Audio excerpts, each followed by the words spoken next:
শিবায়, ওং নমঃ শিবায়।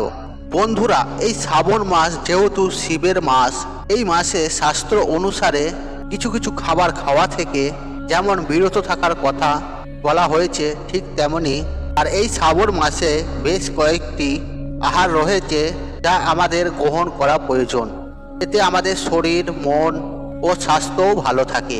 বন্ধুরা, শিব পুরাণ ও লিঙ্গ পুরাণ মতে এই শ্রাবণ মাসেই সমুদ্র মন্থন হয়েছিল, আর এই সমুদ্র মন্থন থেকে উঠে আসা বিষ নিজের কণ্ঠে ধারণ করেছিলেন দেবাদিদেব মহাদেব।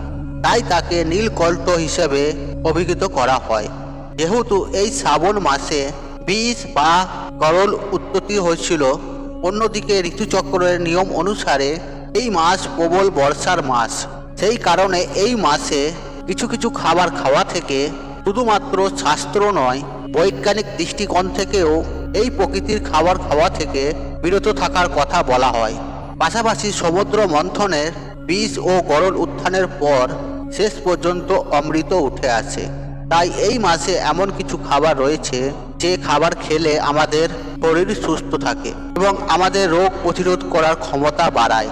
বন্ধুরা, আজ আমার এই ভিডিওর মাধ্যমে সেই সব খাবার প্রসঙ্গে বিস্তারিত আলোচনা করব। আশা করি বন্ধুরা এই ভিডিওটি দেখে আপনারা উপকৃত পাবেন। চলুন বন্ধুরা, ভিডিওটি শুরু করা যাক। তবে ভিডিওটি শুরু করার আগে আপনাদের অনুরোধ করব, আপনারা ভিডিওটি স্কিপ না করে মনোযোগ সহকারে শেষ পর্যন্ত দেখুন এবং মনের ভক্তি শ্রদ্ধা রেখে কমেন্ট বক্সে ওং নমঃ শিবায় লিখে কমেন্ট অবশ্যই করুন। এতে শ্রাবণ মাসে বাবা মহাদেব আপনাদের সঙ্গে সাথে থাকবে এবং আপনাদের বিশেষ মনোকামনা পূর্ণ করবে। বন্ধুরা সবার প্রথমে আলোচনা করব শ্রাবণ মাসে কোন কোন খাবার খাওয়া থেকে দূরত থাকার কথা বলা হয়েছে এবং সর্বশেষে আলোচনা করব আর এই মাসে কোন খাবার অবশ্যই খাওয়া প্রয়োজন। বন্ধুরা, শিব পুরাণ অনুসারে শ্রাবণ মাসে যে খাবারটি কখনোই গ্রহণ করা উচিত নয়, আর সেটি হলো কাঁচা দুধ। আগে হ্যাঁ বন্ধুরা, আপনারা একেবারে ঠিকই শুনছেন। কোনো অবস্থাতেই এই শ্রাবণ মাসে কাঁচা দুধ খাবেন না, বরং এই কাঁচা দুধ প্রত্যেক সোমবার দিন ভগবান শিবের মাথায় অর্পণ করবেন। আর যদি দুধ খেতেই হয় তবে অবশ্যই ভালোভাবে ফুটিয়ে তবেই খাবেন এবং দুধের সঙ্গে সামান্য হলুদ মিশিয়ে। আর এই মাসে যদি আপনি খেতে পারেন, সেটি আপনার শরীর এবং স্বাস্থ্যের পক্ষে বেশি লাভদায়ক হবে। বন্ধুরা, এই শ্রাবণ মাসে কাঁচা দুধ না খাওয়ার পিছনে যা বৈজ্ঞানিক কারণ রয়েছে, আর তা হলো এই শ্রাবণ মাস যেহেতু বৃষ্টির মাস, তাই এই মাসে কাঁচা দুধ খাওয়া আমাদের হজমের পক্ষে যথেষ্ট বিঘ্ন ঘটাতে পারে। আর সেই কারণে এই বিধি নিষেধের কথা বলা হয়ে থাকে। আর তাই চেষ্টা করুন এই সময়ে যতটা সম্ভব দুধ এবং দুধ জাতীয় খাবার যেমন দই, ছানা, এই সমস্ত খাবার এড়িয়ে যেতে।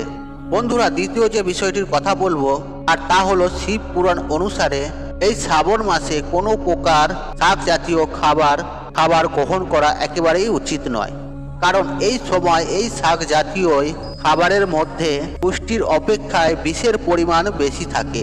এর পেছনে যে বৈজ্ঞানিক যুক্তি আর তা হলো, আর এই সময় যেহেতু শ্রাবণ মাস, বৃষ্টির সময় নানা রকমের ব্যাকটেরিয়ান পোকামাকড়, বর্ষাকালে নানা রকম ব্যাকটেরিয়ান পোকামাকড়, এই সমস্ত কিছু এই শাক জাতীয় খাবারের মধ্যে জন্মগ্রহণ করে থাকে। তাই এই সময় শাক জাতীয় খাবার গ্রহণের নিষেধের কথা বলা হয়েছে। তাই একান্ত যদি শাক জাতীয় খাবার খেতে হয় তাহলে অবশ্যই সেই শাককে ভালো করে গরম জলে ফুটিয়ে তবেই সেই খাবার গ্রহণ করা প্রয়োজন। বন্ধুরা, তৃতীয় যে বিষয়টির কথা বলবো আর তা হলো বেগুন।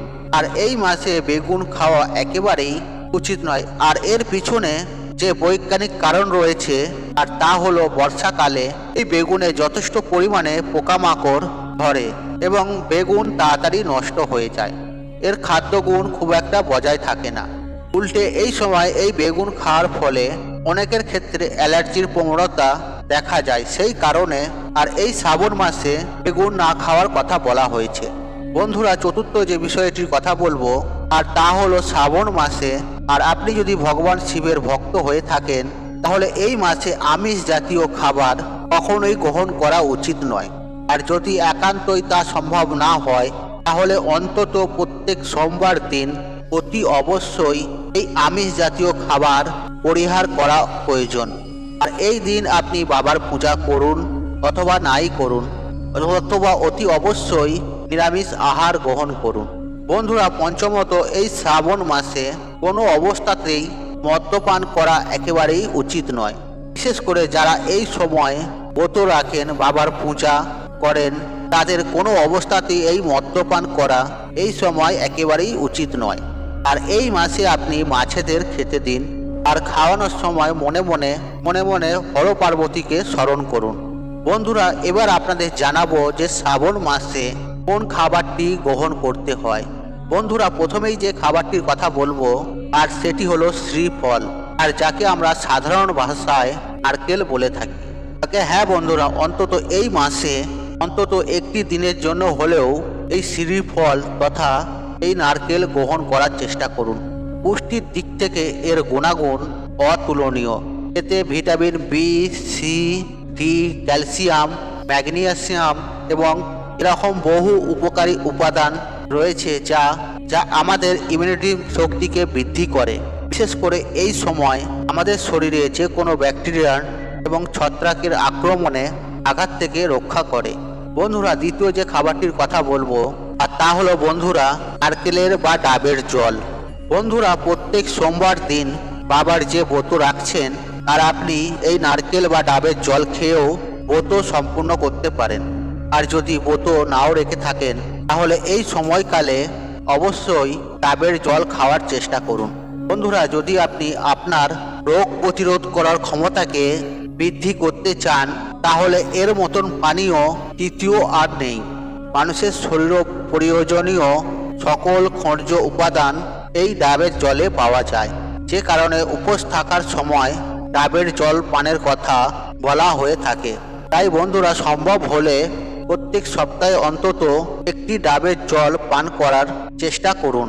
বন্ধুরা, এবং সর্বশেষ যে খাবারটির কথা বলবো আর তা হলো উচ্ছে বা করলা। বন্ধুরা, এই শ্রাবণ মাসে এই খাবারটি কিন্তু অবশ্যই একটি বারের জন্য হলেও খাওয়া প্রয়োজন। বন্ধুরা, এই সময় আমাদের শরীরে টক্সিন বা ক্ষতিকারক পদার্থ জমে, সেই ক্ষতিকারক পদার্থকে দূর করতে সাহায্য করে এই উচ্ছে বা করলা। এর অন্যান্য গুণাগুণ সম্পর্কে আপনি নিশ্চয়ই পরিচিত। বন্ধুরা, তাই শ্রাবণ মাসে অন্তত একটি বারের জন্য হলেও এই উচ্ছে বা করলা এই খাবারটি গ্রহণ করার চেষ্টা করুন। বন্ধুরা, এই সমস্ত খাবার আপনার শুধুমাত্র পুষ্টি গুণ বাড়াবে না, এগুলি আপনার শরীরে ইমিউনিটি শক্তিকে বৃদ্ধি করবে। বন্ধুরা, তাই আজকের মতন বিদায় নিলাম। আশা করি ভিডিওটি দেখে উপকৃত পেয়েছেন। তাহলে ভিডিওতে একটি লাইক করুন, একটি কমেন্ট করুন, একটি শেয়ার করুন এবং বন্ধু বান্ধব আত্মীয়জনদের সাথে শেয়ার অবশ্যই করুন। মনে রাখবেন, আপনার একটি শেয়ার অনেক মানুষকে উপকৃত করে তুলতে পারে। আর আপনি যদি আমার চ্যানেল নতুন হয়ে থাকেন তাহলে চ্যানেলটি অবশ্যই সাবস্ক্রাইব করুন এবং পাশে থাকা নোটিফিকেশন অন রাখুন, কারণ এইরূপ নিত্য নতুন ভিডিও সবার আগে দেখার জন্য। ঈশ্বর আপনার মঙ্গল করুক, আপনি সুস্থ থাকুন, নিরোগ থাকুন ও আপনার দিন মঙ্গলময় হোক। হরে কৃষ্ণ কৃষ্ণ কৃষ্ণ হরে হরে।